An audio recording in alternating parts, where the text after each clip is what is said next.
మనల్ని ఎంతైనా కాశీ కాపాడ్డాడు. అందుని బట్టి దేవుడికి కృతజ్ఞతాస్తుతులు క్రీస్తు పేరట చెల్లించుకుంటూ మన ప్రభు మన రక్షకుడైన ప్రభు పేరట దైవ సేవకులను దైవజనులకు కూడి వచ్చిన మీ అందరికీ నా హృదయపూర్వకంగా చెల్లించుకున్నాను. ప్రార్థన ప్రారంభించుకున్నాను. కలుసుకున్నట్టే ప్రారంభించు. మహాపరిశుద్ధ మహాపరలోకమైన తండ్రి, నాయన నిఘమైన నామానికి శ్రేష్టమైన వందనాలు. ఆయన నా నివసిస్తున్న ఊరి నుండి నీ పిల్లలైన మంచికి వచ్చి నీ మాట నన్ను నిలబెట్టుకు వినిపించడానికి వారి కొరకు ఇచ్చిన సమయాన్ని ఆచరించుకున్నా. కూడి ప్రతి ఒక్క బిడ్డను జ్ఞాపకం చేసుకుని మీరు నాతో ఏ మాట్లాడబోతున్నారో వెనకటం గ్రహించండి. మెడతో కలిగే మనుషుని మీ పిల్లలైన వారిని ప్రశాంతించండి. బయట ఉన్న నా సహోదరులను మీ పిల్లలైన వారు, లోపల మీ పిల్లలను జ్ఞాపకం చేసుకుంటుందండి. విన్న మాటలు మీకు శ్రద్ధ కలిగి వాక్య ప్రకారం తీసుకోవడానికి ఇక వెళ్తున్న నాకు నా నోట మీ మాట ఇచ్చి నీకు కలప తెచ్చుకోమని క్రీస్తు నామములో ప్రారంభించున్నాను. ఆమేన్.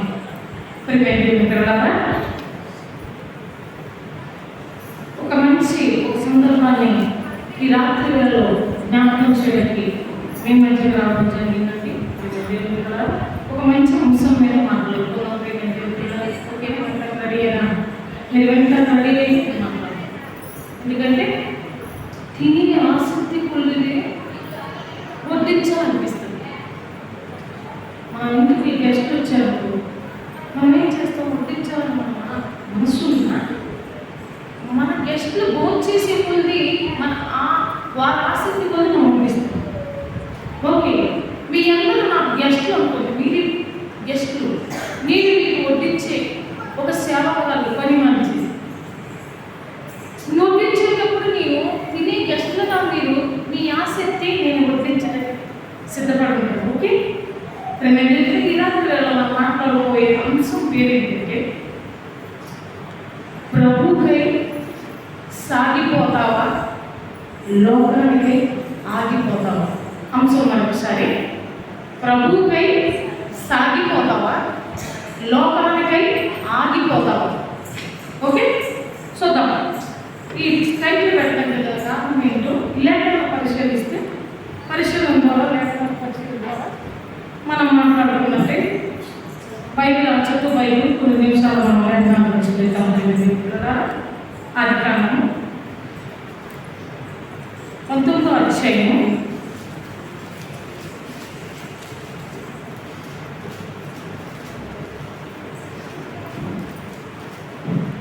26వ వచనం. ఆదికాండము అందరు తీయండి, శ్రద్ధగా ఉండండి. ఆదికాండము 19వ అధ్యాయం 26వ వచనం. అయితే లోతు భార్య 25వ వచనం చదవండి.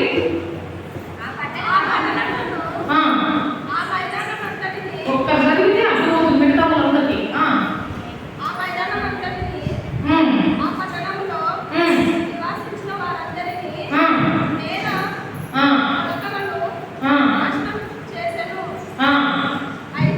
అయితే లోతు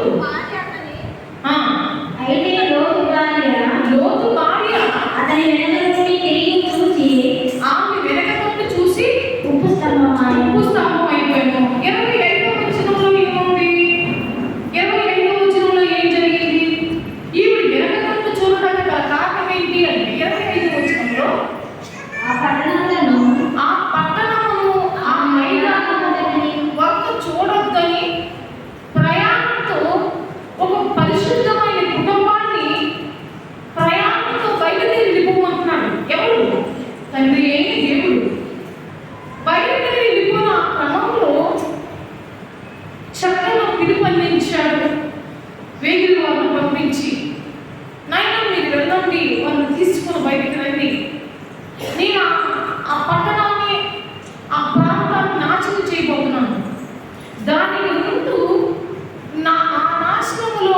నాశనం అవ్వకుండా తప్పింపబడవలసిన నా పిల్లలైన వారు కొంతమంది ఉన్నారు, ఉత్తమం, వారిని బయట బయటకు తీసుకురావాలని, వారికి వార్తను ఇచ్చి బయటికి తీసుకురావడానికి సంరక్షణ కోసం వేయి వారిని దేవదూతలు పంపించడం జరిగింది.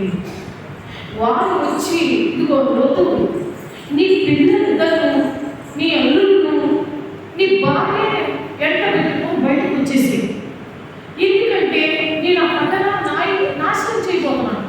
ఏంటి ఆ పట్టణం? సొదొమ గొమొర్రా. సొదొమ గొమొర్రా పట్టణంలో నీతిమంతులైన లోతు కుటుంబం ఉంది. అందుకని తన పిల్లలు ఆ అన్యాయం అయిపోతున్న కుటుంబంతో అన్యాయం అయిపోతున్న తనకు ఇష్టం లేక యువనానికి బయటికి తీసుకురావాలని, కాపాడాలని వెతుకు వాళ్ళు పంపించి ఆ క్రమమే ఈ ప్రయాణం. అదే 25వ వచనంలో అంటాడు, మీరు ఆ పట్టణం వంక కానీ ఆ మైదానం వంక కానీ చూడొద్దు, నీకు చేయబోయే కార్యం వంక మీరు చూడొద్దు, వెనక తప్ప చూడకుండా వెళ్ళిపో. 24, 23లో తర్వాత చదువుకోండి, 22లో లాంటి ఉంటుంది ఆ మ్యాటర్ అంతా వచ్చాయి. ఈమెని నేను చేయబోయేదంతా చెబుతాను. చెప్పిన తర్వాత ఆయన నీ భార్య, నీ పిల్లలు నువ్వు వెనక ఇంటి పరిస్థితులని చూడద్దు, మీరు ఇంటికోండి అంటే దేవునికై నా కొరకే మీరు బతికున్నారు, నేను నన్నే ప్రేమిస్తున్నాను కాబట్టి నాకే మీరు సాగిపోతే ముందుకి, నా మాట నాకే అంటే నా మాట కన్నా మీరు ముందుకు వెళ్ళిపోండి, వెనక చూడద్దు అని అంటుంటే ఆ క్రమంలో ప్రయాణం చేస్తున్న ప్రయాణంలో సగం దారి వచ్చేసరికి ఈవిడికి మరి ఏ గుర్తు వచ్చిందో తెలియదు. లోతు భార్య ఆమె వెనక తప్పు చూసింది. దేవుడు వెనక తప్పు చూడమన్నారా, ముందుకు వెళ్ళిపోమన్నాడు. ముందుకెళ్ళిపోమన్న ఆ మాటని ఆవిడ పక్కన పారేసి, ముందుకెళ్ళిపోవలసిన మాటను పక్కన పెట్టేసి వెనక తప్పు చూపించింది, చూడమని పని చేసింది. అందుకని ఆజ్ఞ అక్రమే ఏమవుతుంది? పాపం అవుతుంది. ఆ ఆజ్ఞ అక్రమిస్తే ఏమవుతుంది? పాపం అవుతుంది. అందుకే పుస్తకం అయిపోయింది. అంటే ఇక్కడ ఏం జరుగుతుంది? ఇప్పుడు వెనక తప్పు చూసింది కాబట్టి ఇంతవరకు మనం ఏం చదువుకున్నాము, ఎన్నో లేఖనాల ద్వారా ఈ సందర్భంలో ఎన్నోసార్లు చూసుకున్నాం. లోతు భార్య వెనక తప్పు చూసింది, ఉప్పు స్తంభం అయిపోయింది. లోతు భార్య వెనక తప్పు చూసింది, ఉప్పు స్తంభం అయిపోయింది. ఇంతవరకు గత మనం ఒక 5 సంవత్సరాలు కాదు, 10 ఏళ్ళు కావచ్చు, 20 ఏళ్ళు కావచ్చు, నమ్ముకున్న మనము బైబిల్ పట్టణంలో చదివిన కానీ మనం ఈ వాక్యం వెంటనే ఉంటాం. ఇది మనం అసలు లోతు భార్య ఉప్పు స్తంభం అయిపోయింది, వెనక తప్పు చూసిందంటే మరి ఈ రోజు ఆ రోజు నీతివంతులైన లోతు కుటుంబంలో ఆమె వెనక తప్పు చూసేసరికి ఆవిడ జీవితాన్ని కోల్పోతే, ఈ రోజు క్రీస్తులో వచ్చి నమ్మి బాప్టిజం పొందుకొని లోకమే నాకొద్దు, లోక రక్షకుడే నాకు ముద్దనుకొని దేవుడి కొరకు బ్రతకవలసిన మనము క్రీస్తు యేసు నామములో బాప్టిజం పొందుకున్న మనము, క్రీస్తులోకి వచ్చిన మనము ముందుకు సాగిపోవాలా, వెనక్కే ఆగిపోవాలా? మనం ప్రశ్నిస్తాం. ఒక లోతు భార్య పెట్టి అడుగుతున్నాడు ఈ రాత్రి వేళలో దేవుడు మనల్ని. మనం ప్రభువుకై సాగిపోతుందా మన జీవితము, లేకపోతే లోకంలోనే ఆగిపోతుందంటే? కొన్ని లేఖనాలు పరిశీలిస్తే ఆ లేఖనముల ద్వారా దేవుడు ఏం చెప్తున్నారో విన్నామండి. ఓకే, లోక సువార్త 9వ అధ్యాయము 62వ వచనం. దానికి ముందు యాకోబు పత్రిక చదవాలండి ఒకసారి. దానికి ముందు రెఫరెన్స్ చూస్తున్నాము. యాకోబు పత్రిక 4వ అధ్యాయం 4వ వచనం. కాబట్టి యాకోబు పత్రిక 4వ అధ్యాయము 4వ వచనం. వ్యభిచారులారా, ఈ లోక స్నేహము దేవునితో వైరమని మీరెరగరా? కాబట్టి ఎవరు ఈ లోకముతో స్నేహం చేయబోను వాడు దేవునికి శత్రువా. చాలా ఏంటి ఇక్కడ ఈ మాట పదప్రయోగం చేస్తూ ఆయన మాటలు ఆడుతున్నాడంటే ఇక్కడ సొంత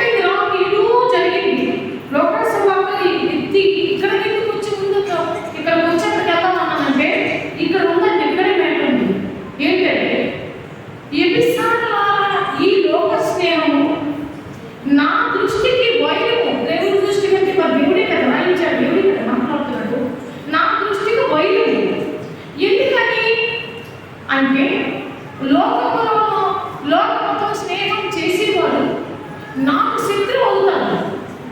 ఎందుకు ఈ మాట అంటున్నాడు అంటే లోకములో ఉన్నదంతా శరీరాశ, నేత్రాశ. ఎక్కడ ఉంది? యోహాను మొదటి పత్రిక, యోహాను రాసిన మొదటి పత్రిక 2వ అధ్యాయం 10వ వచనం. లోకంలో ఉన్నదంతయు యోహాను రాసిన మొదటి పత్రిక 2వ అధ్యాయం 15వ వచనం. తీయాలి కదమ్మా. ఈ లోకమునైనను ఈ లోకమునైనను లోకంలో ఉన్న లోకములో ఉన్న వాటినైనను ప్రేమింపకుడి. ప్రేమించండి. ఎవడైనను ఎవడైనను లోకమును ప్రేమించిన యెడల లోకమును ప్రేమించిన యెడల తండ్రి ప్రేమ వానిలో ఉండదు. తండ్రి ప్రేమ వారిలో ఉండదు. లోకంలో ఉన్నదంతయు లోకములో ఉన్నదంతయు అనగా అనగా శరీరాశయు, శరీరాశయు, నేత్రాశయు, నేత్రాశయు, జీవపు డంబము జీవపు డంబము తండ్రి వలన పుట్టినవి కావు. తండ్రి వలన పుట్టినవి కాదు. అవి లోక సంబంధమైనవి. చాలా బాగుంది. అంటే అక్కడ ఎపిసాదాలను ఎందుకు పిలిచారు? ఈ లోక స్నేహం నాకు వెలుగు ఎందుకన్నాడంటే లోకమునైనను లోకములో ఉన్న వాటినైనను ప్రేమించబడి ఎవరైనా ప్రేమిస్తే వాడిలో తండ్రి ప్రేమ ఉండదన్నాడు. ఎందుకని అంటే లోకములో ఉన్నంత శరీరాశ, నేత్రాశ, జీవోటము. జీవపు డమ్మని ఈ ఆస్తుల వలయంలో ఈ 800 కోట్ల మంది సంఖ్యగా ఉన్న ప్రపంచంలో మనుషులు జనాభా, దేవుడి పిల్లలందరూ ఆశ అత్యాశలో మునిగిపోయిందండి ప్రపంచం అంతా.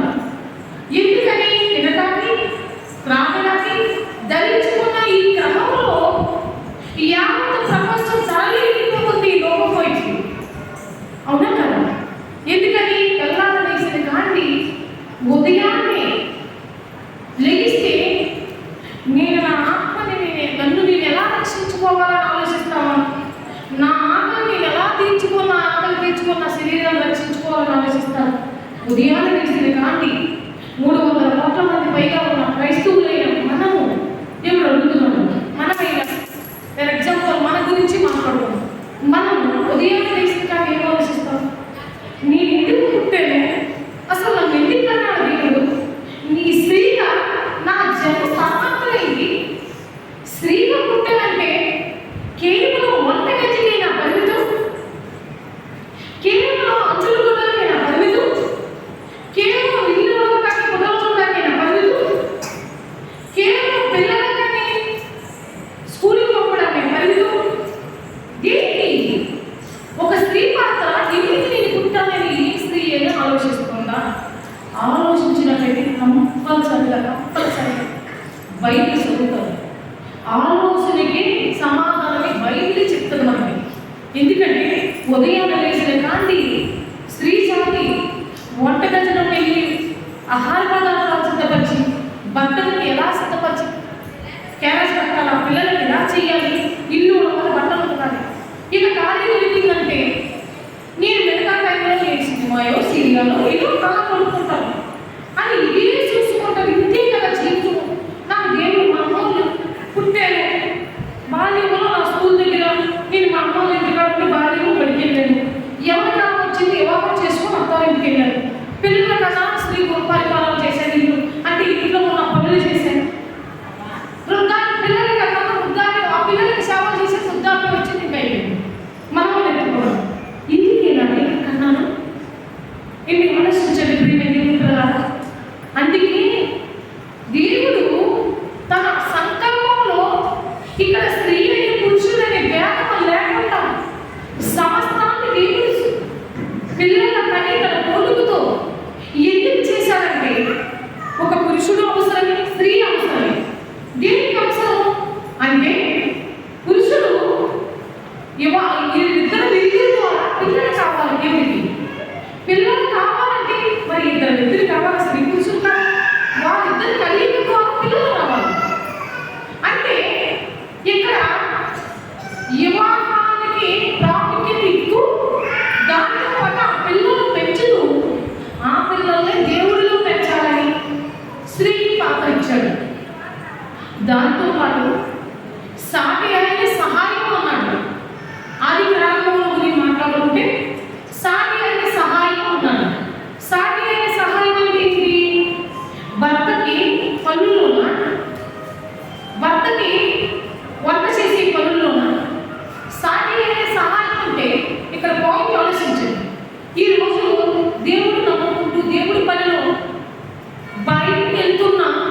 మన భర్తలకి శారీరక సహాయం అంటే ఏం చేయాలి?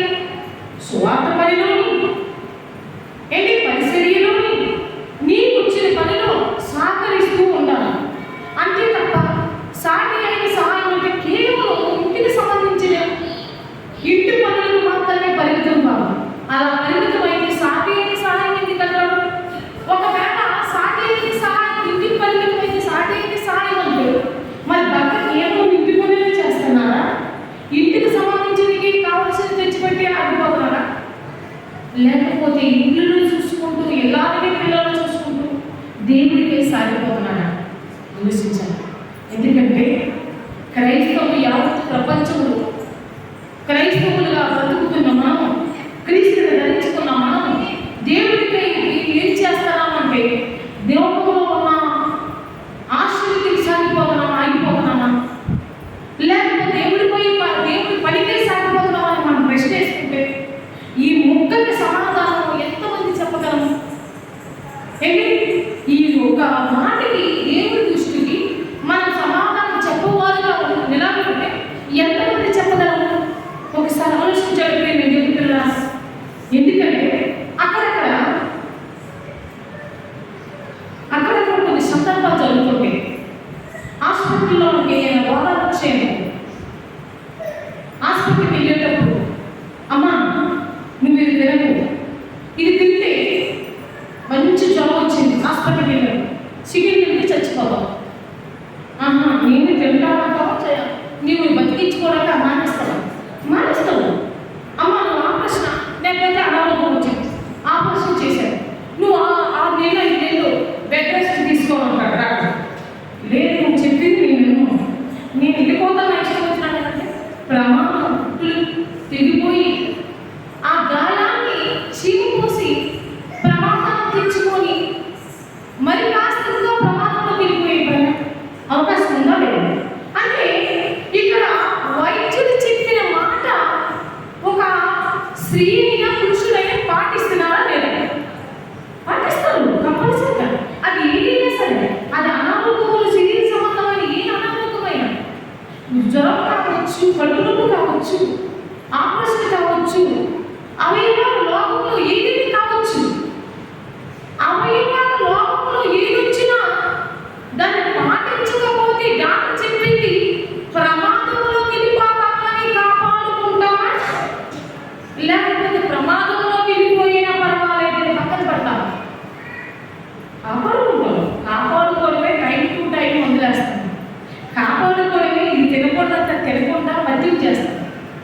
ఇది నిజమనుకుంటే మరి శరీర సంబంధమైన అవయవాలకి ఏంటి ఔషధంగా మందు ఇచ్చిన డాక్టర్ వైద్యుడి మాటని నువ్వు ఎంత చక్కగా పాటిస్తే ఆత్మను రక్షించి కన్న తండ్రి అయిన దేవుడి కదండి మాట్లాడించింది. ఆత్మను రక్షించడమే కదా, ఆయన మనల్ని అందరినీ ఆత్మను రక్షించడమే కదా 2000 సంవత్సరాల మీద దేశంలో వచ్చాడు. ఆత్మల కదా కన్న తండ్రి అయిన దేవుడు. మరి ఆయన మాట మనం ఎలా పాటించాలి? ఇందులో మరి స్త్రీ పురుషులు భేదం ఉండాలి. అక్కడ అనారోగ్య పొందలను పాటించేటప్పుడు స్త్రీ పురుషులు భేదం అనేది అందరూ ఎలాగైనా ఉంటారు. జాగ్రత్తగా కాపాడుకో, అప్పుడే బతుకుంటామని నిజమనుకుంటే మరి సౌదర్వాన్ని బ్రతకనిచ్చి సజీవంగా నిత్యజీవంలో నిన్ను చేర్చాలి. ఆ తండ్రి ఆ నిత్యజీవంలో పరలోకంలో ఉన్న తండ్రి నిండే కదా వచ్చావు. ఆ తండ్రి దగ్గర నుండి వచ్చి నీవు తనయుడుగా తన ప్రియకుమారుని పంపించి భూమి మీదకి ఎన్నో విషయాలు చెప్పాడు. ప్రియకుమారుడు ద్వారా ఎందుకు? నువ్వు తనకు దక్కవేమని, తనకు దూరం అయిపోతావేమని ఆయన చెప్పిన మాటలు కొన్ని మాటలు చదువుతాము. ఇప్పుడు చదువు లోక సువార్త. ఇందాక మనం చదువుకోవాలనుకున్నాం కదా, లోక సువార్త 9వ అధ్యాయం 22వ వచనం 62వ వచనం చదవండి. యేసు నామటి మీద చెయ్యి పెట్టి నామక మీద చెయ్యి పట్టి వెనక వైపు చూసి వాడెవడెను? నామక మీద చెయ్యి పట్టి వెనక వైపు చూసిన వాడు ఎవడైనా దేవుని రాజ్యమునకు పాత్రుడు కాడని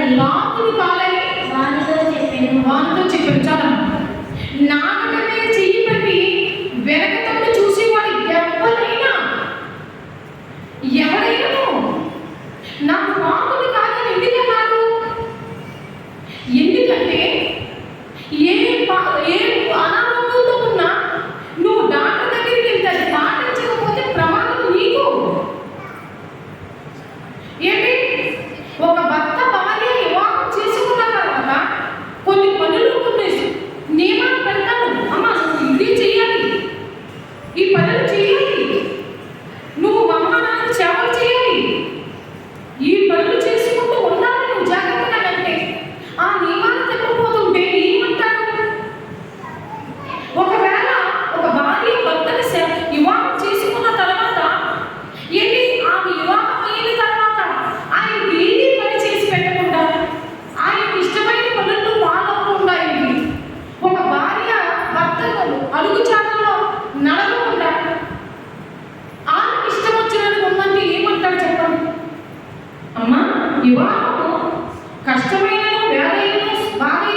మరి వివాహం చేసుకున్నావు, మరి నా ఇష్టాన్ని నెరవేరుస్తానని కదా నా దగ్గర కూర్చోవు.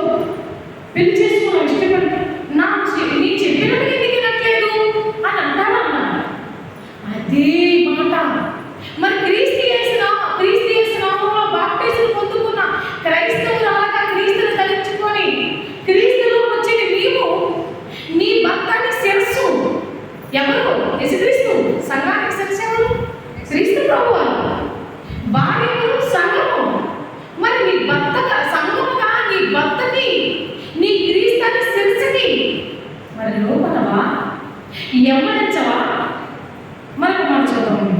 అదే లోక సువార్త 9:23 వచ్చిన చూడండి. మరియు ఆయన అందరితో ఇట్లా నేను మరియు ఆయన అందరితో ఇట్లా ఇప్పుడు అందరితో చెప్తున్నాడు. ఎవరైనాను నన్ను వెంబడింప కోరిన ఎడల తన్ను తాను ఉపేక్షించుకొని ప్రతి దినము తన సిలువను ఎత్తుకొని నన్ను వెంబడింపవలెను.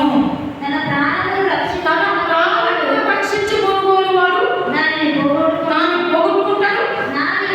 నా నిమిత్తము తన ప్రాణమును పోగొట్టుకుంటే దానిని రక్షించుకుంటాడు. చాలా ఇక్కడ అర్థమైందా? ఏంటి అక్కడేమో నాటకం మీద పెట్టి ఎరగదక్క చూసేవాడు నాకు పాత్రుడి కాదు. ఎందుకన్నాడు? నువ్వు క్రీస్తు యేసునామములో బాప్టిజం పొందుకున్నాడు.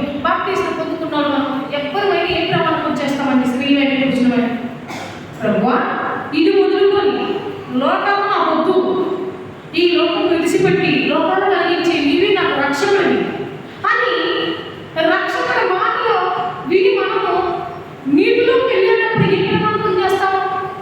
దైవజనుల దగ్గర ప్రభువా ఇది వదులుకొని కష్టమైన బాధైన వేదైన మరణము తప్ప మనతో వరకు నేను సహిస్తాను, నీ కొరకే బ్రతుకుతానని నమ్మి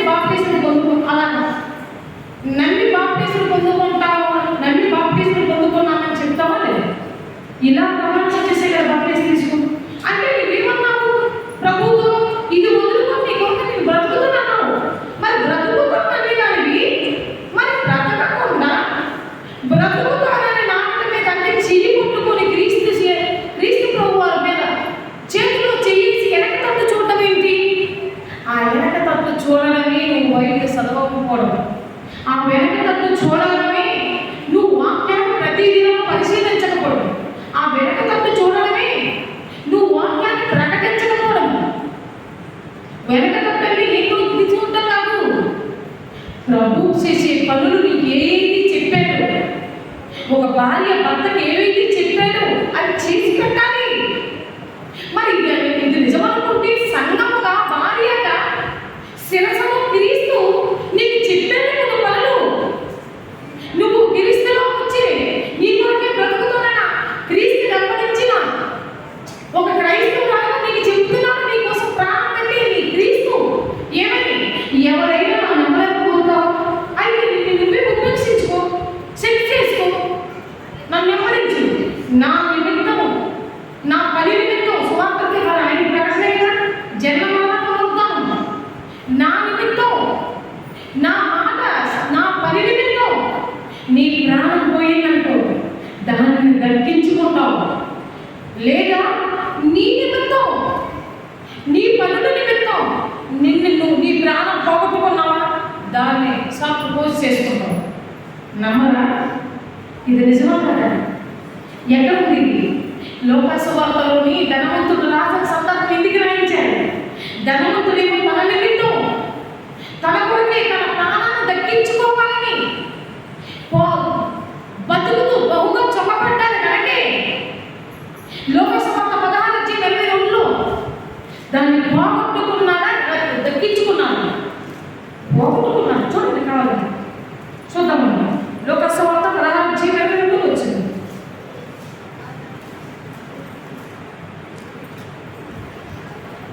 24 వచ్చింది. 22, 24 వచ్చింది.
ఎందుకంటే ఈ ప్రాణం ఇచ్చింది దేవుడి కనుక, ఈ ప్రాణం పోసింది దేవుడి కనుక, ఈ శరీరాన్ని ఇచ్చింది తల్లి గర్భంలో దేవుడి కనుక, ఈ శరీరానికి మాటనిచ్చి లోకం ప్రవేశపెట్టేలా పనిచేస్తుందంటే ఆ లోపల ఉన్న ఆత్మ దేవుడి భాగం కనుక, ఈ శరీరం లోపల ఉన్న నువ్వే ఆత్మవే దేవుడే, దేవుడి భాగమే. కనిపించని ఈ ఆవుడు ఆకారం, అది అర్థం ముందుకు కనిపిస్తుంది ఈ ఆకారం, ఈ ఆకారం కూడా దేవుడి కష్టమే, ఈ ప్రకృతి దేవుడి కష్టమే. నీకోసం ప్రాణం పెట్టిన ఆయన కష్టమే, నీకోసం చిరిగి పోసాడు, నీకోసం ముందు కిరకం పెట్టుకొని సమాధి చేయబడి 3వ దినం మృత్యుం చేయడానికి ఆయన కూడా ఆయన కష్టమే నీకు దారిపోసాడు. మరి ఆయన దారి కోసం ఆయన నువ్వు వెంబడిస్తామని చెయ్యి పెట్టి ప్రమాణకం చేసి నా ఆత్మ మీద నీ కోసం బ్రతుకుతామని చెయ్యి పెట్టి మరి వెనక తప్పు చూస్తే నువ్వు దీవింపబడతానన్నారా శాపగ్రస్తుడైపోతాడు. ఇదిగో ఇదే మాట చెప్పాడు అక్కడ. లోతు భార్య నా కోసం సాగిపోవాలేసరికి నమ్మే కదా ఇంట్లో వచ్చేసింది. లోతు నీతిమంతులే కదా, దేవుడి యొక్క భయభక్తులు కలిగి కదమ్మా, దేవుడి యొక్క భయభక్తులు కలిగి శిల్తాన్ని విసర్జించి దేవుడి మాటలు బ్రతుకుతూ ఏంటి చక్కగా బ్రతికిన అర్థము ఇప్పుడు ఇంటిలో నుండి బయటకు వచ్చి సంబంధానికి వెళ్ళినాక ఏం ఆలోచించారు, దేవుడి ఆలోచన ఉంది. మధ్యలోకి వచ్చేసరికి ఏమైపోయిందో తెలియదు, వెనక తప్పు చూడవలసిన పరిస్థితి వచ్చింది. అంటే ఆవిడ ఆలోచన ఎప్పుడైతే తిరిగిందో ఆవిడ ఆలోచన ఏదో ఆలోచించింది. ఆ ఇంట్లో బహుశా ఏదైనా వదిలేయడం కానీ వెనక తప్పు లోకం వైపు తిరగడం, వెనక తప్పు చూసింది. ఆ ఇంట్లో ఏదైనా వస్తువు వదిలేయడం కానీ ఏదైనా గుర్తొచ్చిందేమో బహుశా, లేకపోతే ఏం జరుగుతుందని చూసిందేమో. అది అవసరమా? అంటే మన పిల్లలు అప్పుడప్పుడు కొన్ని పనులు చేస్తాం, కొన్ని అక్కడక్కడ పండుగలు కానీ లేకపోతే నేను పిల్లల రోజులు కానీ ఏదైనా కొన్ని గెస్టులు కొన్ని స్పెషల్ చేస్తాం. చేసేటప్పుడు పిల్లలు అడిగారు, ఈ బట్టలు ఎక్కడి, నాకు ఈ బిర్యానీ ఎలా ఉండవు, ఈ చికెన్ ఎందుకు ఎలా చేసావు, ఎక్కడి నుంచి వచ్చిందంటే నీకు ఎందుకు నాయన, నీకు తిను చికెన్ పని చేయి అంటావా? నిజమనుకుంటే అక్కడక్కడ భర్త కొన్ని భార్యకి చెప్పడు, కొన్ని పనులు అన్నీ చెప్పరు. వాళ్ళు కొన్ని మనకి శిరస్సు భర్త కదా, మరి లోకంలో ఉన్న భర్త కూడా మనకి శిరస్సు అన్నాడు కదా. మరి అప్పుడు కొన్ని పనులు చెప్పరు, కొన్ని సంపాదించిన శాలరీ కొన్ని విషయాలు తెలియదు. ఉల్లిపల్లి ఏమిటి ఈ సీర ఎక్కడి నుంచి వచ్చింది, ఏమో నీ డబ్బులు ఎక్కడి నుంచి వచ్చాను, ఏమి నీకు ఎందుకు, చుట్టాలు వచ్చారు ముందు పెట్టు, ఇవన్నీ నీకు ఎందుకు చేసి పెట్టి చెప్పేది చెయ్యమ్మా, చెప్పేది కొన్ని చరిత్రలో పెట్టి నమ్ముతారు. లోకసంత ఉన్నా లోకాలు కలిగించిన ఆయన కూడా నువ్వు వెళ్ళిపో, నీ కుటుంబాన్ని తీసుకొని అది వద్దు నాయన నేను నాశనం అయిపోతాను అని చెప్పిన కూడా ఇప్పుడు ఎంత మన మధ్యలో ఎందుకు ఆలోచించింది? ఈవిడికి ఏంటి అలా ఆలోచించితే అసలు దక్కించుకోవాలా, పట్టణాన్ని ఏమైనా రాబడదా? అలా ఆలోచించినంత మాత్రాన ఆ ఆమె అగ్నిని ఈవిడ నాయనతో కన్నులతో రొమ్మలతో తీసుకెళ్ళి వాటర్ ఆపుతారా చదువుకోవాలని అది కదా, ఏమి చేయలేదు కదా.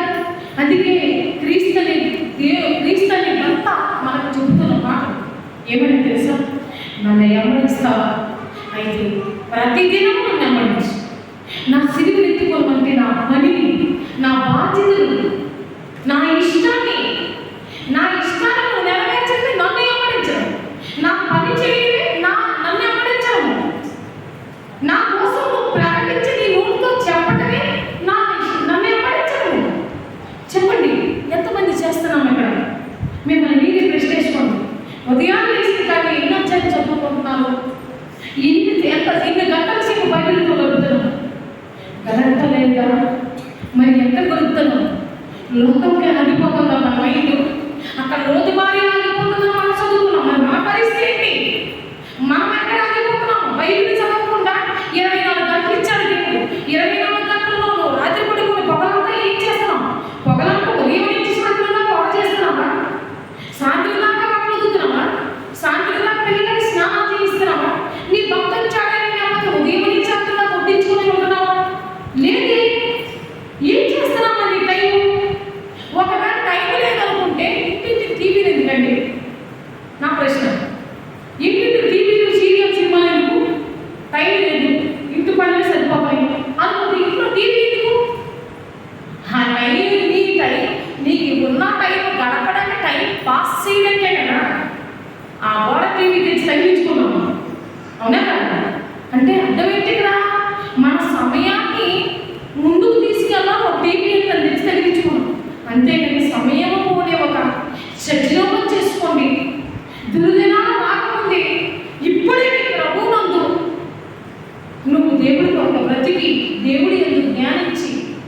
నిజంగానే మనం ఎప్పుడైనా ఆలోచించాము, కానీ సమయం లేదు, సమయం లేదు.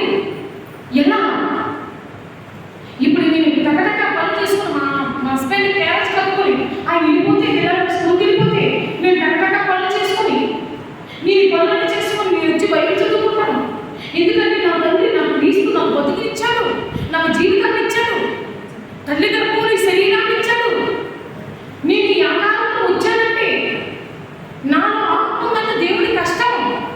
దేవుడి నన్ను కన్నాడు తల్లిదండ్రులు, నాకు ఈ రూపాన్ని ఇచ్చాడు. ఆయన కష్టమే ప్రభుత్వం. నేను తాగుతున్న నీరు దేవుడి కష్టం, నేను తింటున్న భోజనం దేవుడి కష్టం. దేవుడు పండించబట్టే పండిన భూమి ఏంటి, ఉదయాన్ని వచ్చిన చూడు దేవుడి కష్టం, ముదుగులు బట్టలు ఆడుతున్నాయంటే దేవుడి కష్టమే. నువ్వు బట్టలు జాగ్రత్తగా దేవుడి కష్టమే, నువ్వు ఆ బట్టలకి సొప్ప పెడుతున్నావు దేవుడి కష్టమే. అదే సొప్పుతో నువ్వు గిన్నెలు కలుగుతున్నావు దేవుడి కష్టమే. అదే గిన్నెలు నువ్వు నేలతో కలుగుతున్నావు దేవుడి కష్టమే. నీ మొగ కలుగుతున్నావు, నీ తల కడుక్కుంటున్నావు, నీ గుడ్డు కడుక్కుంటున్నావు, నీ గుర్రలు ఉత్తుకుంటున్నావు, నీ గుర్రలు జాడించుకుంటున్నావు. ఇదంతా దేవుడి కష్టమే.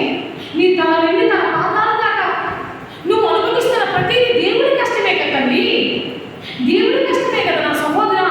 మరి దేవుడి కష్టం తిని నీ తండ్రి అయిన కష్టం తిని మరి నీ తండ్రి కొరకు బ్రతుకుతానని మాట చెందుకు తప్పపోతున్నాం. ఎక్కడ ఆగిపోతుంది నీ మైండ్? లోకంలో ఆగిపోతామనంటే ప్రభువుపై సాగిపోతున్నామంటే సాగిపోవాలంటే ఈ కేటగిరీలు చెప్పాడు. ఏంటి? బైబిల్ చదవాలి, బైబిల్ ప్రకటించాలి, సువార్త చెయ్యాలి, ఇంటిలో పనులు చేసుకోవాలి, ఇంట్లో ఉన్న వాళ్ళు నమ్మకం ఉండాలి, దేవుడికి భయభక్తులు కంటే దేవుడి చరితాన్ని విసర్జించి చెడంటే దేవుడికి ఇష్టమైన పనులను పక్కన పెట్టి దేవుడికి ఇష్టమైన చేత పట్టి దేవుడి కొరకు బ్రతకాలి. ఈ ఒక పని ప్రభువుపై సాగిపోవాలి. రైట్ ఇదే కదా. మరి ఒకవేళ లోకము ప్రభువుపై సాగకుండా లోకమునే ఆగిపోతామంటే లోకంలో ఆగిపోయేదేంటి? శరీరాశ, నేత్రాశ, జీవోడము. ఈ కళ్ళతో చూసిందల్లా కొనుగోలు అనిపిస్తుంది నీ మనసుకి. నీవు మన ఆడవాళ్ళు ఉన్న ఒక వీటి పాయింట్ అంటే చాలా మందికి, అందరికీ కొంతమంది కదా మన ఆడవాళ్ళు వీటి పాయింట్ అయితే నేను ఒకవేళ ఒక తులం గొలిచేసాను, నీ మనసుకి ఏమనిపిస్తుంది? నాకు 2 తులాలు గొలుచుంటే బాగుంది, నాకు ఆ ఉంటే నాకు బాగుంది అనిపిస్తుంది. నీ సీర కట్టే నీకేమనిపిస్తుంది? నాకు ఇలాంటి కళ ఉంటే బాగుంది, బాగుంది, నాకు ఇది బాగుంది అని అనిపిస్తుంది. నేను భర్త చెప్పులు కొనుక్కున్నాను, నేను ఈ చెప్పులు వేసుకుంటే బాగుంటుంది, నేను గొల్లులో వేసుకున్నాను అనుకో, గొల్లులో నేను ఇదే వేసుకోవాలంటే అంటే మన ఇంట్లో ఏదో మన పక్కింటి చూడడానికి ఎలా ఉన్నాను, నెమ్మది ఏదో బంధుమిత్రులకి ఫ్రిడ్జ్ ఉన్నాను, నెమ్మది నచ్చిన వీరు ఉన్నాను. మన ఇంట్లో కూడా ఎలాగే కావాలని ఆశపడతాను. అనుభవించి తప్పలేదు, కానీ ఆశపడతున్నాను.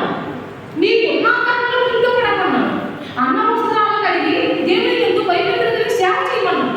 అంతే తప్ప కావలసినంత ఈ కంటికి చూసినంత కావలసినంత ఆశపడతావు అంటే ఏంటి? దురాశ దుఃఖానికి చేకైపోయింది. ఎందుకంటే నువ్వు ఎంత కంటి కావాల్సింది నువ్వు సంపాదించుకొని ఆశపడినంత పోగు చేసుకున్నావు అనుకో, ఆ పోగు చేసిన వల్ల నీకు ఉంటారు. చచ్చిపోయినప్పుడు ఆ భార్య పెట్టిన ఆ శవంతో పక్క ఈ మూట కట్టేసి మనతో పంపించేస్తారు. మనం ధరించుకున్న వస్త్రము కూడా మనతో రాదు.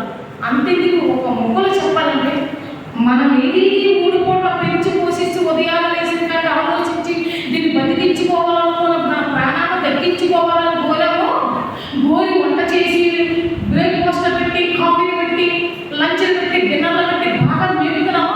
ఈ ధరించుకున్న శరీరమే మనతో రాదు. వస్తుందా? మొన్నేది వెనకటి మళ్ళీ అయిపోతాయి. వస్తానంటే మరి మట్టిలో ఇది పాతి పెట్టేస్తున్నాము. ఏంటి ఒక్కొక్కరు చచ్చిపోయినట్టు గంటలో పాతి పెట్టేస్తాం. ఎందుకంటే ఊళ్ళో ఉన్న వాళ్ళందరికీ ఫోన్ చేస్తామంటే తీసేది చెప్పాలి, బతుకుతుంది. ఊరికి అరిష్టము, బతుకుందని చెప్పు, వందనాలు చెప్తారు, గౌరవిస్తారు, మాట్లాడుతారు.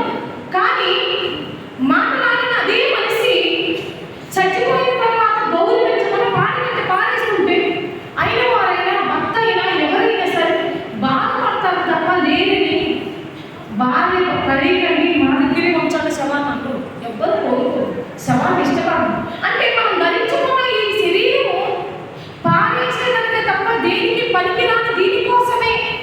ఈ లోకంలో ఉన్నదంతా ఆశపడి దీనికోసం పోగొట్టుకుంటున్నావా? అయితే అన్యాయం అయిపోతాం. ఆ అన్యాయం లోకాంతం వెళ్ళిపోతుంది తన ముందు ఉన్న ప్లేస్. మనం ఏం చేసుకుంటున్నాం? ఏంటి డాక్టర్ దగ్గరికి వెళ్తే అన్నీ పంపిస్తాం శరీరం బతకాలి.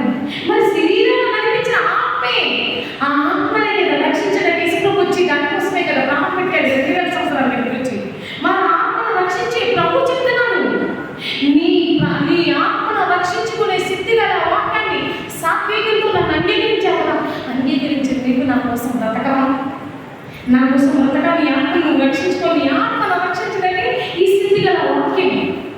నీ శరీరాన్ని రక్షించుకోవడానికి ఈ ప్రపంచంలో ఉన్న ఆహార పదార్థాలు, కాయలు, బియ్యం, పళ్ళు, కాయలు. నీ శరీరాన్ని రక్షించుకోవడానికి ఇయ్యండి. నీ ఆత్మను రక్షించడానికి సిద్ధి గల వాక్యం అంటే దేవుని మాట. ఈ దేవుని మాట నీ ఆత్మను రక్షించుకోవడానికి ఎన్నిసార్లు చదివావు? రోజు మొత్తంలో ఎన్ని గంటలు చదివావు? నీ ఆత్మని అన్నాడు. మీ ఆత్మను రక్షించుకోలే శక్తిగల వాక్యాన్ని సాత్వికంతో అంగీకరించి, నువ్వు సాత్వికంతో నీ భర్తను అంగీకరించి సేవ చేస్తున్నావు అంటే అలా మంచి వెళ్ళాలనిపించుకుంటున్నావు. నువ్వు సాత్వికంతో నువ్వు నీ బిడ్డలకు సేవ చేస్తున్నా అలా మంచి మొదలనిపించుకుంటున్నావు. నీవు పెళ్లి కాని స్త్రీవైతే సాత్వికంతో నీ తల్లిదండ్రుల దగ్గర సేవ చేస్తున్నావు కదా బలా మంచి కుమార్తె అనిపించుకుంటున్నావు. మరి నీ తండ్రి దృష్టిలో నువ్వు బలా మంచి నమ్మకమైన దాసురాలు అనిపించుకోవాలంటే నువ్వు ఎలా బ్రతకాలి? క్రీస్తుని ధరించుకోండి కన్యామన్య. అందుకే క్రీస్తుని మొయిటములో ఎన్నో నిందలు మోసింది, ఎన్నో నిందలు పడ్డది. ఆవిడ జీవితాన్ని అర్పణగా ప్రభు కోసం సాగిపోయింది. ఎన్ని కష్టాలు వచ్చారు. ఈ లోకంలో నాకు ఎన్ని అనుకున్నాను, ఈ లోకం నాకు వద్దు, దేవుడే నాకు వద్దు అని ప్రభు కోసం సాగిపోయిందండి. లోకం ఆగిపోలేదు. మరి లోకాలు కలిగించి ఆయన మాత్రం మనం నమ్ముకున్న మన పరిస్థితి ఇప్పుడు చెప్పండి. మనం ఎవరి కోసం సాగిపోతాం? ఈ లోకంలో ఉన్నదంతా శరీరాశ, నేత్రాశ, జీవపు డమ్మం, ఈ డమ్మకై, ఈ ఆశలకై, ఈ అత్యాశలో వెళ్ళిపోయి అనంత వాయువులో వెళ్ళిపోయి మోసం చేసుకొని జీవితం కోసం బ్రతుకుతామా? నిత్య జీవానికి వెళ్ళే ఆత్మ కోసం బ్రతుకుతాము. ఒక మాట చెప్పరా పిల్లల, ప్రతీది మన లోకంలో ఉన్న అన్ని జాగ్రత్త పాటిస్తాం. ప్రతీది లోకంలో ఉన్న అన్ని తీసుకుంటాం మంచిది. కానీ మంచివాడు ఒకడే దేవుడు. ఆ దేవుడు మనకు ఉత్తర ద్వారా తీసుకోవాలని ఇష్టపడాలి. ఎందుకో తెలియదు. ఏదైనా తీసుకుని మనం ఏదైనా మన ఆరోగ్యం చాలా పవర్ఫుల్ అండి. పవర్ఫుల్ అంటే ఎందుకంటే ఒకటి ఇలా పోతే ఏదైనా చేయాలని చూసామంటే చేసేస్తాము. ఏంటి చిన్నప్పటి నుండి ఏది ట్రైనింగ్ అయినా తల్లిదండ్రులు ఏంటి మనం గంటెట్టి తిప్పుకొని ట్రైనింగ్ తీసుకొని, బట్టలు ఉతికేది ట్రైనింగ్ తీసుకొని, వంట చేసే ట్రైనింగ్ తీసుకొని, ఇల్లు ఉడిసే ట్రైనింగ్ తీసుకొని, అన్ని చేసి ట్రైనింగ్ తీసుకున్నా మేము కొంచెం కలతో చూసాం, అన్నీ నేర్చుకున్నాం, అన్నీ చేసేసుకుంటూ వెళ్ళిపోతున్నాం. మరి దేవుడు మనకు ఆల్రెడీ చెప్పాడు కదా 2000 సంవత్సరాల కింద వచ్చి అన్ని యావత్ ప్రపంచానికి ఆయన మరణంతో ప్రపంచానికి చెప్పాడు కదా. ఎవరు చేస్తారు? ఒక్క మాట చదువుకొని ప్రార్థన చేసేస్తాం. మత్తయి సువార్త ఒక్క మాట చదువుకొని ప్రార్థన చేసేస్తాం.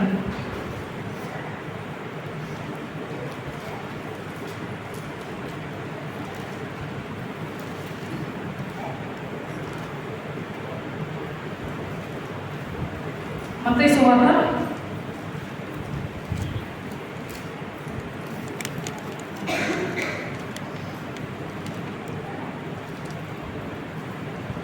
మత్తయి సువార్త 24:14 వస్తుంది.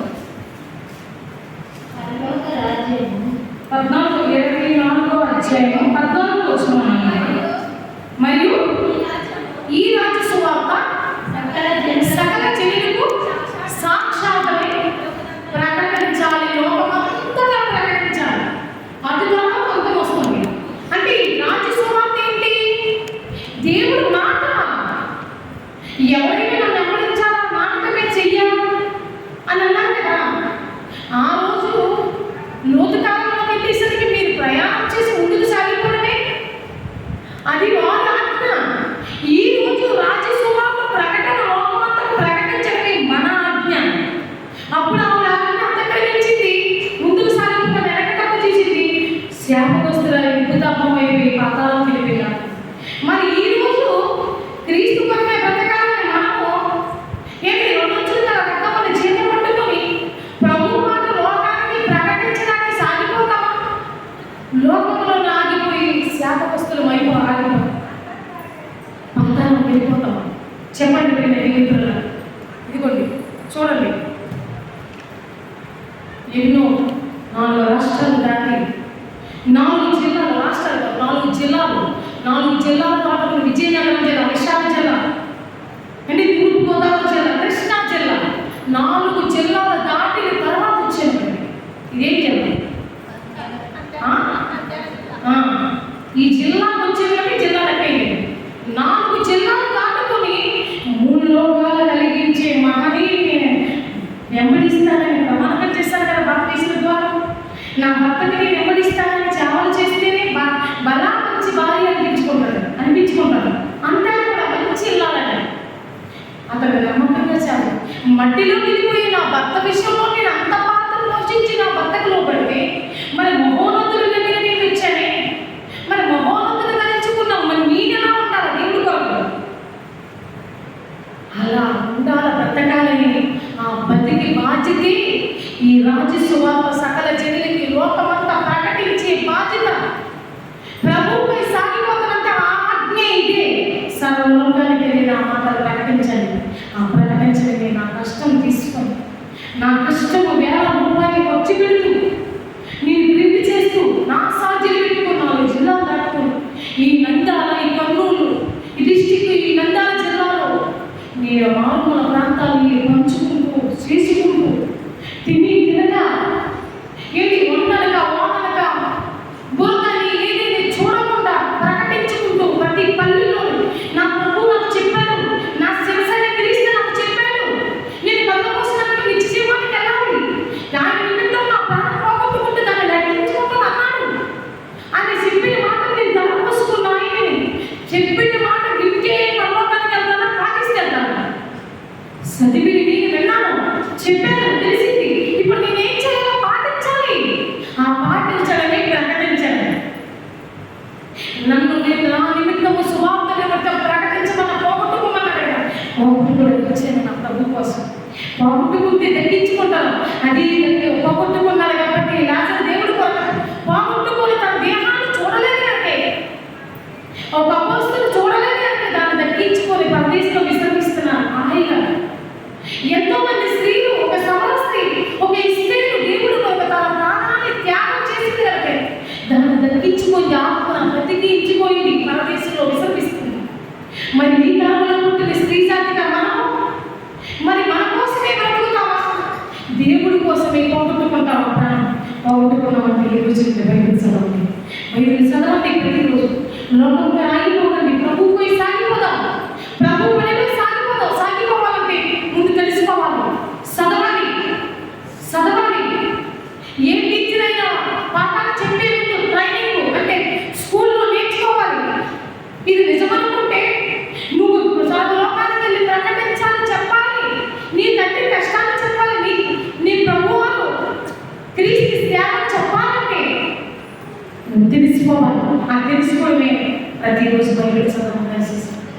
యూత్ మీరు ఎలా పని చేస్తావు చెయ్యాలి. నా ఒక్కదాని కంటే నేనేనా క్రీస్తు నమ్ముకున్నాను, నేనేనా, నాకేనా పగలు, నాకేనా విశ్రాంతి, మీకు వద్దా? మీరు పరలోకానికి వెళ్ళా? పరలోకానికి మీరు ప్రభు పనిలో ప్రభు కొరకే సాగిపోతే లోకంలో ఈ మట్టి బొమ్మపై ఆగిపోయారా? లోకాశంలో మునిగిపోయారా? కన్ను మూతే ధనవంతుల దగ్గరికి వెళ్ళిపోతాం, పాతాలకు కారణం. అక్కడ ఆయనకే ఆ ధనవంతుడికే లేదు, తండ్రి అయిన అబ్రహామును అడుక్కుంటే రక్షణ లేదు, అక్కడ పని లేదు, అడుక్కుంటే రక్షణ లేదు, తెలుగుదనంతో తప్పించుకునే ఉపాయం లేదు. కనుక బతికున్నప్పుడే, శరీరంలో ఉన్నప్పుడే దేవుడి పని చేద్దాం. ఆశీర్వద్దు, ప్రభువుపై సాగిపోతాం, లోకాశని పక్కన పడతాం, భోగాలు కలిగించి ఆయన కోసం మనం బ్రతకాలి. ప్రతిరోజు బైబిల్ చదవండి, దేవుడి కోసం ఆలోచించండి. ఇదిగో ఈ కాంప్లెక్ట్ తీసుకొని మీరు చదవండి. మీ పొరుగు వారికి ముందుగానే నేను చెప్పండి, లేకపోతే ఇలా ప్రకటించిన వారికైనా మీ కష్టార్జితం సాగరించి మీ పనిలో మీ వంతుగా నేను సేవకులు ఎంతో కష్టపడి మీకు వాళ్ళు నేను నిలబెట్టుకుని ఒక దైవ సేవ వల్ల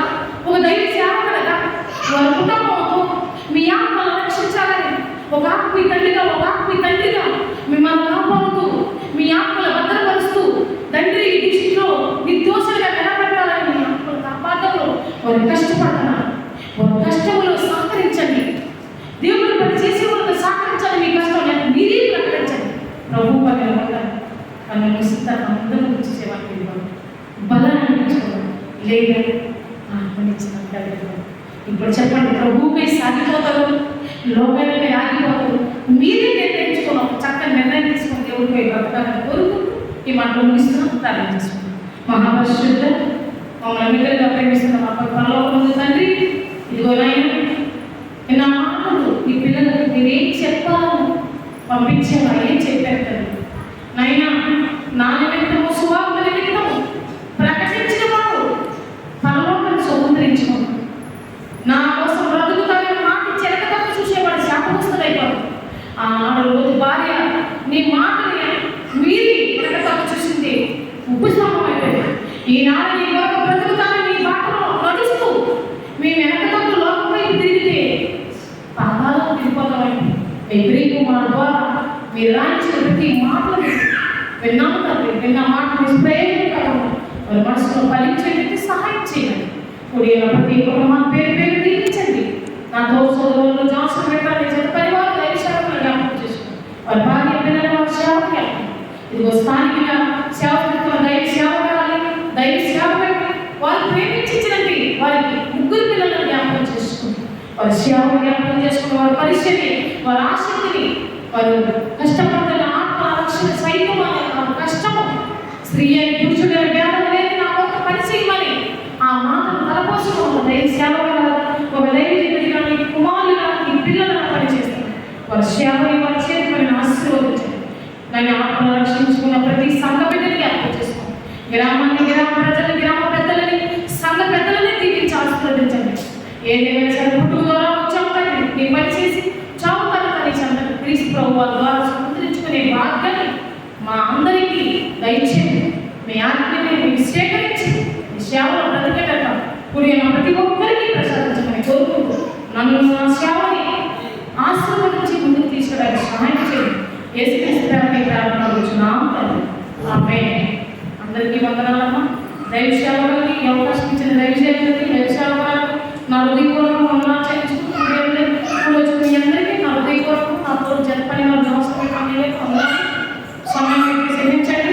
వాక్యాన్ని పాటించండి. సెలవు.